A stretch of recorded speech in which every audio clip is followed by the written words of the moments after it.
Hey Dirk! Happy Monday! Today we're going to talk about my favorite manga series, Fruits Basket. And here it is, my Fruits Basket collection. I own every single one of the manga, even though if you've read Fruits Basket, you might have noticed I'm missing book 24. I own it, it's just disappeared.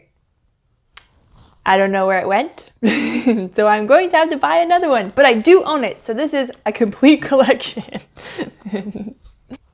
So, Fruits Basket. It is my favorite manga series that I have ever owned.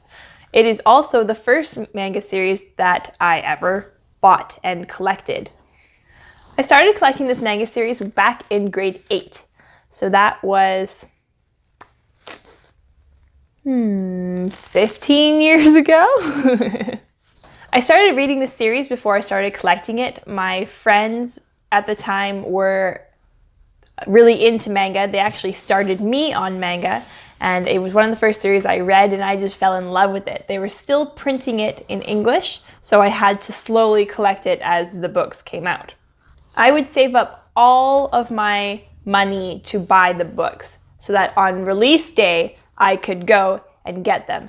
And then by the time my mom drove me from the store to our house, I'd be done reading it, which was about 20 minutes. My mom used to think I was crazy that I would spend like $13 on a book only to read it by the time I got home. But I used to tell her, like, I read these books over and over and over and over again. Every time I got a new book, I would reread the whole series. So I have read this series, if there's 24 books, I read this series over 24 times, and that's not exaggerating. So, what is Fruits Basket? Fruits Basket is a slice of life manga. So Fruits Basket is a slice of life manga.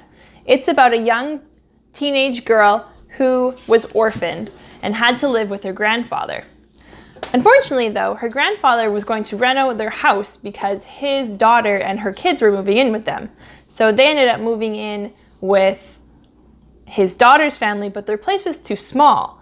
So he asked Toru if she would live with a friend of hers. And she decided that she wasn't going to do that. She was going to be an adult and move out by herself.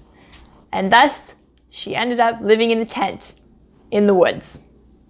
Not really the smartest idea. She'd been living in the tent for a couple of weeks when the owners of the property, Yuki Soma and Shigure Soma, found her.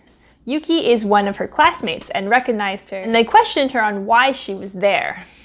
They soon found out that she had a terrible fever, so they brought her back to their house.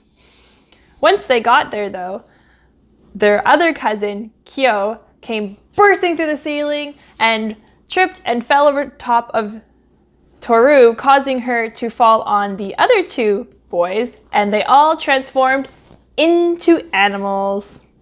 More specifically, the animals from the Zodiac, which led Toru to figure out that their family was cursed. 13 members of their family would turn into the 13 members of the Zodiac when they were hugged by the opposite sex. So this led to crazy shenanigans going on between all of the family members and Toru and all their school life and love life, and it's very entertaining to read. So on the cover of all of the books is the main characters.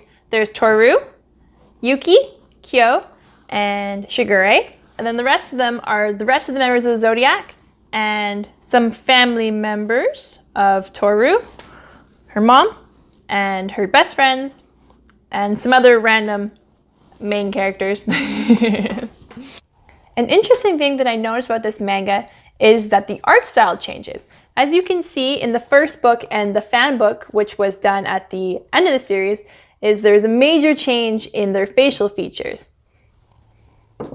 I really like the end results. I think that they're really crisp and clean, whereas at the beginning, her eyes are ginormous. Where is there any room for her brain in her head?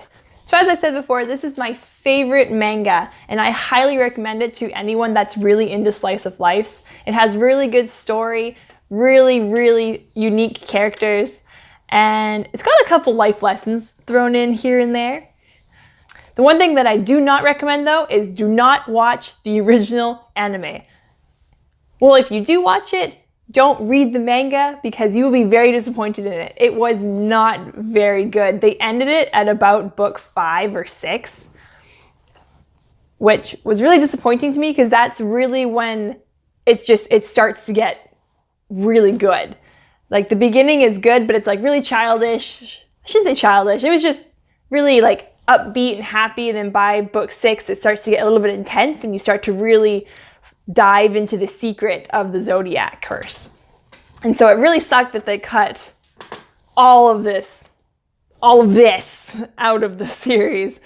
I did hear though that they are remaking it and it's going to be more true to the anime, and if they did, that would be amazing. And I cross my fingers that they're going to do that because I just adore this series. It's my favorite series and I recommend that everyone watch it. Not watch it, read it. Go read it right now. All right, so it's question time. Dirk, who is your favorite anime or manga character? That's all for today, everyone. So I'll see you on Wednesday.